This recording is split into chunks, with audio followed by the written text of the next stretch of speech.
This wasn't a commission of inquiry to obtain the truth, it was a commission to bury the truth forever. And this is according to the Irish First Mothers Group. They released a statement condemning the report. They state that the official inquiry into the mother and baby homes has absolved both the church and the state of any systemic responsibility for what it admits is the effective incarceration of pregnant mothers. And that comes from the Irish First Mothers, and Fintan Dunne joins me on the line. Fintan, good evening to you. How are you? Good evening, Niall. It's great to talk to you. And the last time I spoke to you was with our co-founder of Irish First Mothers, Cathy McMahon, who founded the group before Tuam came to public notice. I remember that. I do remember that.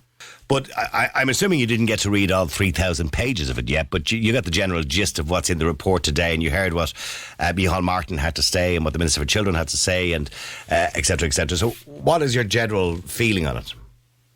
Well, I can tell you that the mothers in Irish First Mothers are outraged. They're shocked that it's as bad as it is, this report.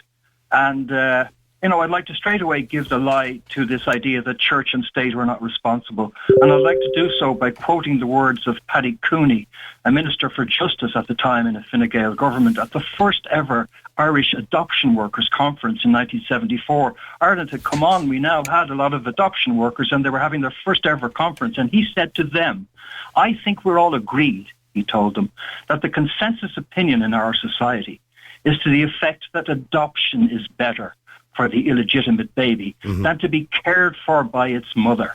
And I say that his statement was an exhortation to them to go out and impose that Fine Gael policy on the country. And any mother who cared to stand up to that policy was disagreeing with the Minister for Justice, who thought that she was not the best person to raise her own child. So that's the reality of state involvement in this. And by the way, coincidentally, the report mentioned today, and it did a comparison between an unmarried mother, and by the way, I'm uncomfortable with the word unmarried mother. It's a term that we don't use anymore. But anyway, they use it throughout the report. But they said that they compared an unmarried mother who went to a state institution and was paid a small monetary amount, and an unmarried mother who didn't, who may have had some sort of support system, or more understanding parents at the time, maybe, or more understanding parish at the time, and who went on to have her baby.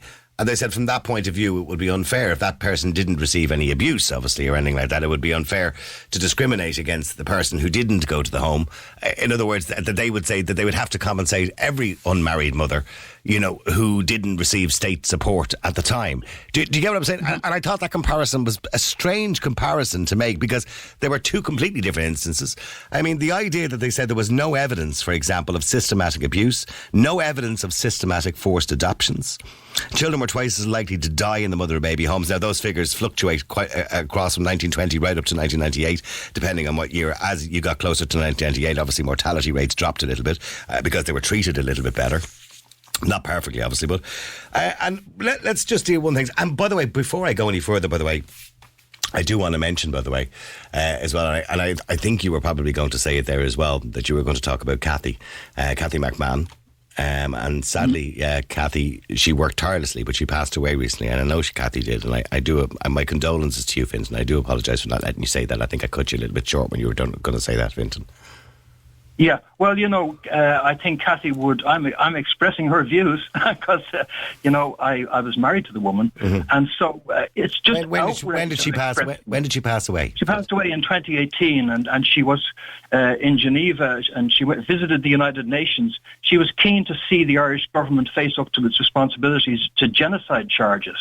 But rather than genocide, what we got from the report is, let me quote this: the Commission wishes to make clear that many, probably most, former residents are managing their lives very well. I saw that bit. It should not be assumed they're in need of dedicated state support. Now, can I compare that with an email I got in from such a mother in the last week, where this person says, "I have daily flashbacks to Dunboyne and my baby been taken from me. Daily, nightly, at all times the memories just keep coming into my head.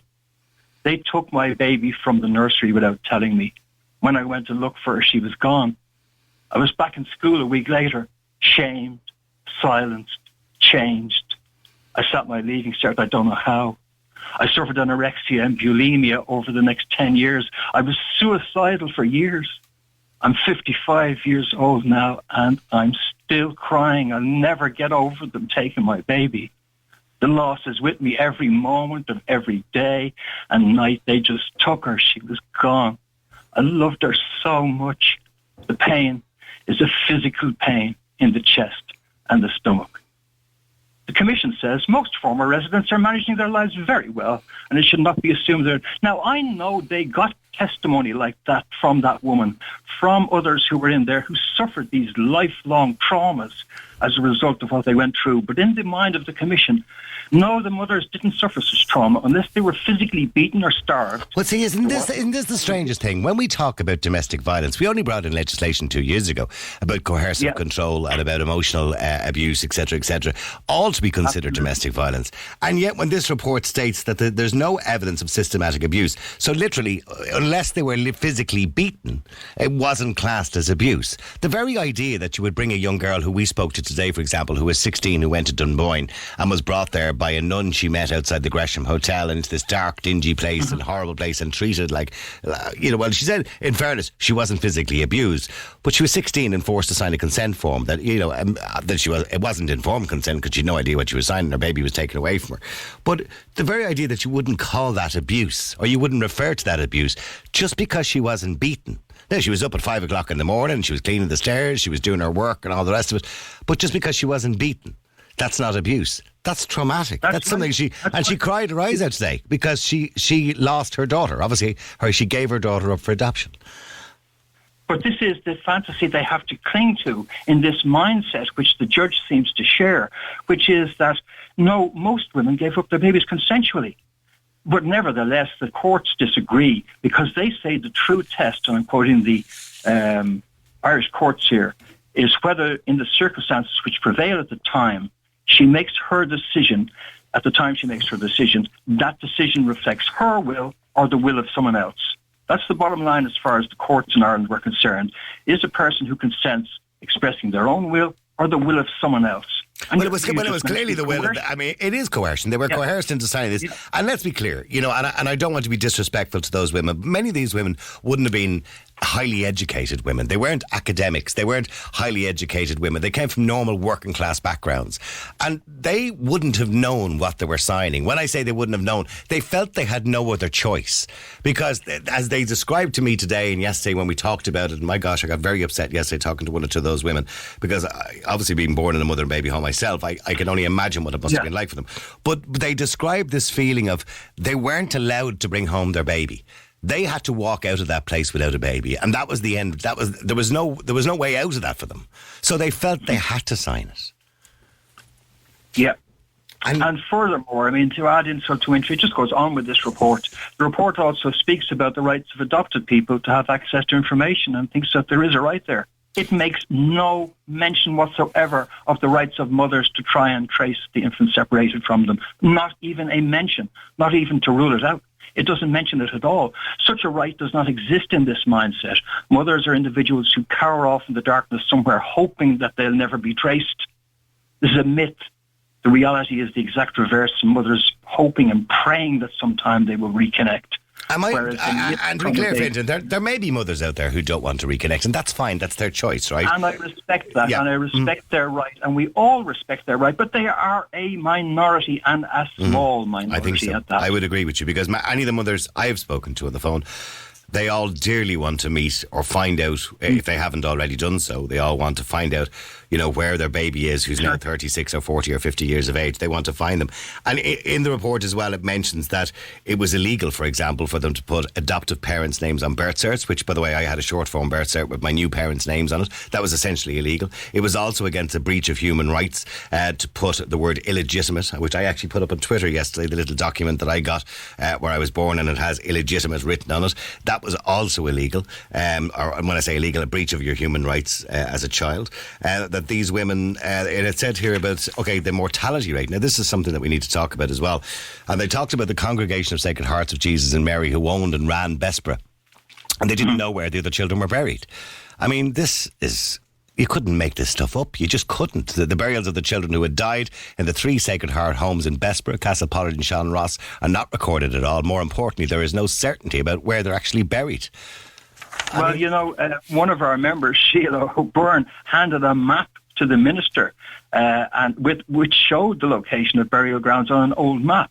The reality is that proper ground surveys have not been conducted at all these other homes, and the government has no interest or desire in this. The fate of these babies is tied into the land value and property development value of the sites upon which they are.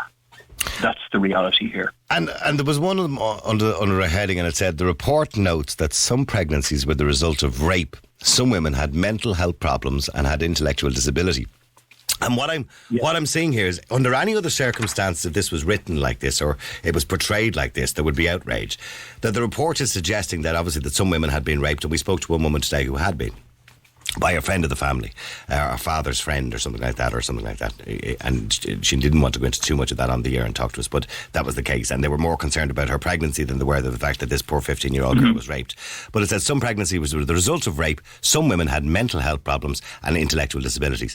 That immediately demeans those women who were raped into somehow victim blaming them. In other words, it wasn't the person's fault for raping them. They happened to have mental health problems and intellectual disability, and maybe this was the reason. And maybe I'm reading into that wrong, but it seems to demean the first part of the sentence, if you know what I mean.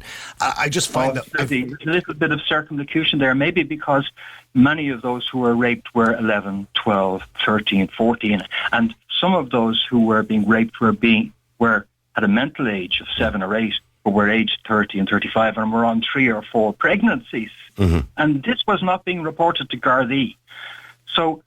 But the Gardaí were doing nothing about it. I had to hear stories of Pelletstown, or St. Patrick's as it was better known, of people who had gone to the Gardaí, or people who had worked in there and done some work in there and said, gone over to the Garda station on the Navan Road and said, I think, lads, you should go over there and have a look. There's carry on going over there that maybe we shouldn't be too proud of. And the guards more or less, threw their heads up and said, well, look, that's the nuns. We leave them to it there now. They know what they're up to.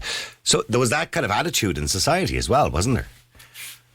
Well, there was, absolutely. But, it was the Commission's job to show the fullness of what occurred, and they have betrayed the memory of those mentally incapacitated individuals who were the victims of multiple rapes and had these diminished mental capacities. They do not feature because this Commission did not go out to investigate anything. It sat on its commissioner ass in a building somewhere, and you had to come to them. And if you were a person who was mentally incapacitated in that fashion, you weren't going to be able to do that. So you don't even feature, not even as a memory. Realistically, I think everybody that I've spoken to, or anybody who's been involved or born or had a baby in any of these homes in the last 6 or 7 hours that I've spoken to, believes this report is not worth the paper it's written on because it doesn't acknowledge what happened. Yes, we have the Taoiseach has said he's going, even though he was asked would he delay the apology to give people time to read it. I mean, it is a long read to go right into it. It's 3,000 pages. And he said he's not going to delay it. He's going to give the apology tomorrow. But is it acceptable, Fintan, that we have a Taoiseach of the country who's going to stand in the Dáil tomorrow and apologise for something that clearly I don't believe the state has an understanding of?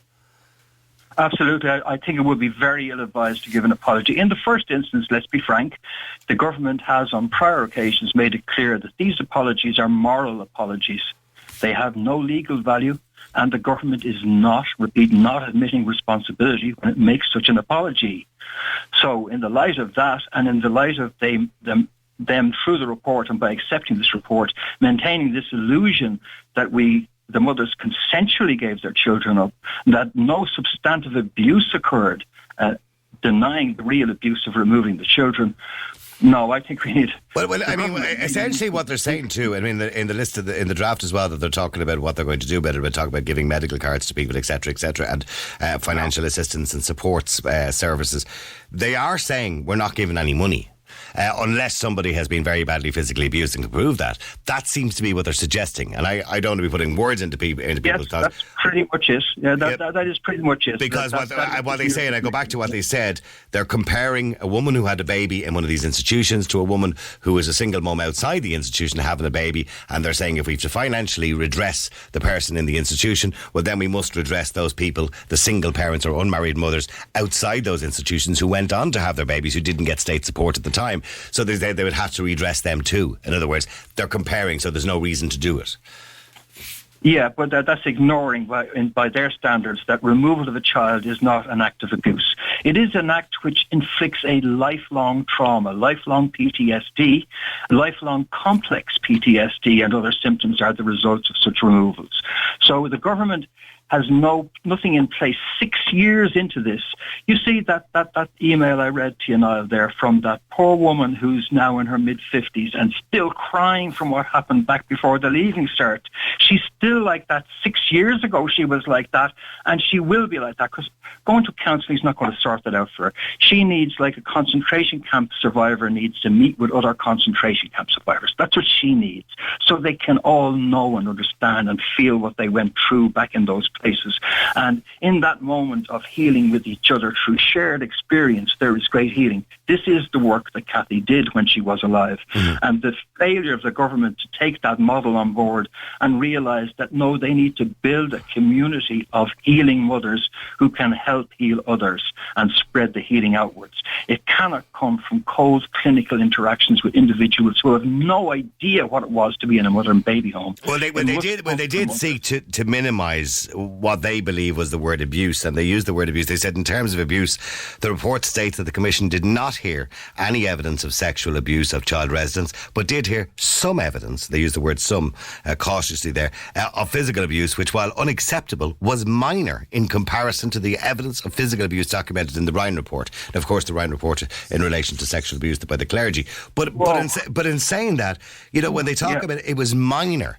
I mean, how can you turn around, when I listened to the documentations of some of these women who were on the show yesterday and today, and when I spoke before about this, and I had women crying on the air, still 30 years later, sobbing their hearts out of the traumatic experience. Okay, they may not have been belted across the head by somebody or hit with a stick or sexually abused, but the traumatic experience they went through of having the most precious thing in their life taken away from them. Yeah. And indeed the physical harm which resulted from births which were often left them unable to bear children subsequently because of the conditions of their birth, or inflicted severe pain and distress upon them unwarrantedly by the denial of medication, etc.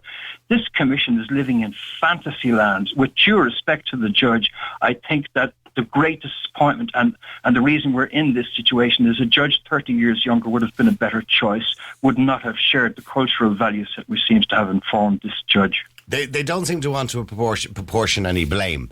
They're talking. They go on constantly about society and societal issues. Do you blame anybody? We have to arrest them as well. There's a famous Monty Python sketch, when they're taken away, where he says society's to blame, and the policeman says, "Yeah, we'll be arresting them as well." Mm. No, whose fault is it? If you were to blame somebody, if you were writing this report and you wanted to blame somebody, although the government, by the way, said the Catholic Church should respond with an apology as well, but who would you blame ultimately for this? Ultimately, I would have to compare the actions of those wonderful lay people in the Legion of Mary and the Christianity they displayed with the politically motivated regime set up by church and state who shared a political ideology and wanted to punish and destroy this cohort of mothers, whereas their comparatively Christian cohort in the Legion of Mary didn't do that. That's the acid test. So this is not down to the people of Ireland. This is down to a particular mindset which was developed by this particular ideology. Church and state linked with each other, and they imposed it first through the church, and then from 1974 on, after that statement by Justice Minister Paddy Cooney, the state enforced the same policy. So that's what I would say. Absolutely. So this was a brainwashing of sorts, or social conditioning of society by the state, by the church, the Catholic Church, that any woman who wasn't married, and particularly those who were younger and had a baby, should be shunned by society and shamed. Shamed, punished, attacked as a cohort, destroyed, wiped out, their babies taken, they'd no right to them, they'd no rights, the whole 9 yards. And again, I say, compare that with, maybe the fact that I was in the Legion of Mary. I'm not particularly religious, Niall, but I was in the Legion of Mary. They're damn good people, they did damn good work. You said a few prayers and all that, mostly you changed beds and stuff like that and helped run the hospitals.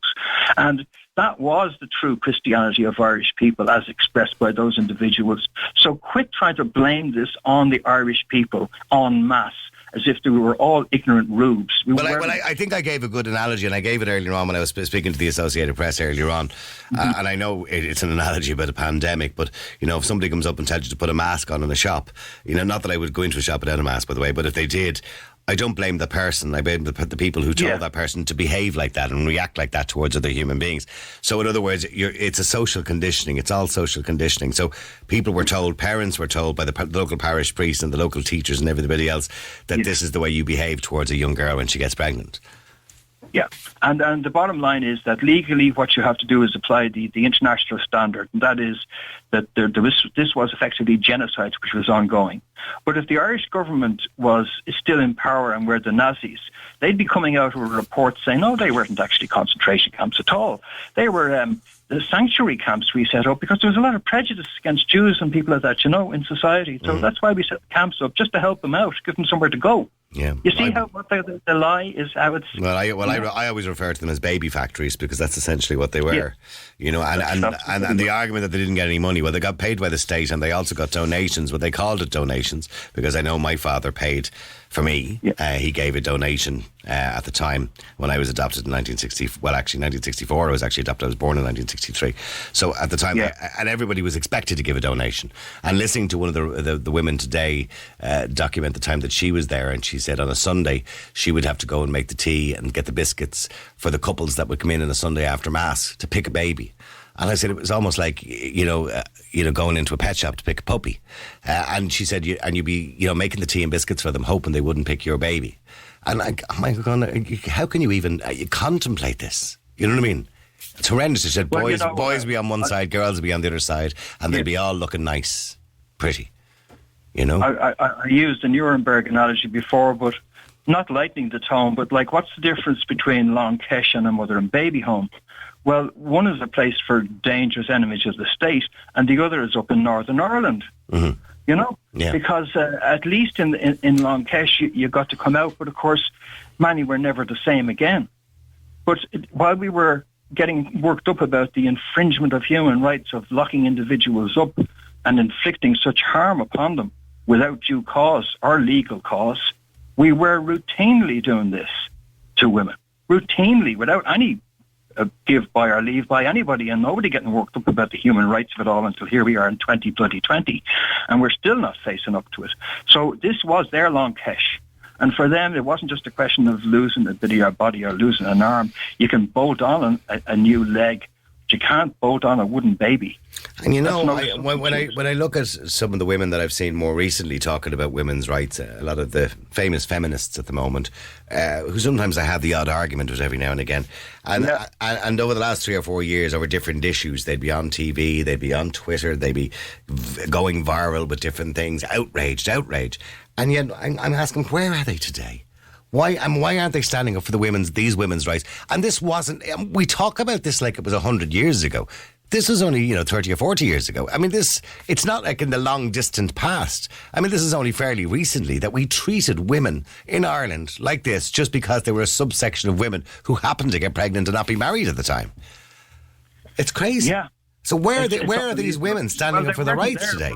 They weren't there for us. They haven't been there for the First Mothers organisation down the years. Irish feminists. Well, why aren't they on Twitter? Why aren't they trending on Twitter at the moment, outraged by this report from the government that it doesn't do enough for Irish women? I don't see it. I don't know whether it's a class issue or something. Maybe that's part of it, or perhaps it is also that.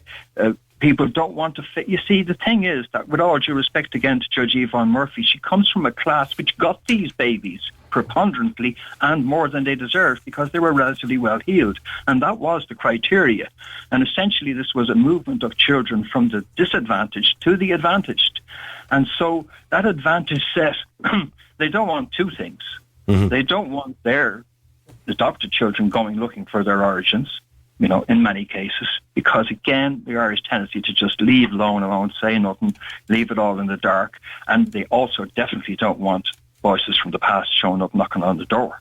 And also they all do not wish to acknowledge that much as they may have acted in good motives and good hearts in attempting to help and to get this infant and give it a home, and much as they did love and care for these infants, that all that happiness and shared joy came at the cost of the destruction, in many cases, of other people's lives. People who never went on to have children again. They were so badly hurt and damaged by what had happened to them. This is the dark side of adoption that we don't want to face up to, the cost of it. And it is hiding from that dark side that motivates this blindness that's in the report and that seems so outrageous to those of us who are looking at it from the outside and going, of course, yeah. Wonderfully, were these people in when they did these interviews? Who did they speak to? Because it doesn't reflect the reality that's been reported in Irish media, and that we in our interviews and chats and discussions with the mothers know. The horrors of what they went through are not reflected in this report. No, they're not. And again, most people have been listening to the show over the last 2 days. They've heard those horrors. But listen, I wish you well, Fintan, and keep up the good work. Fintan Dunne is a spokesperson for Irish First Mothers. Thank you very much indeed for joining us on the show. I want to say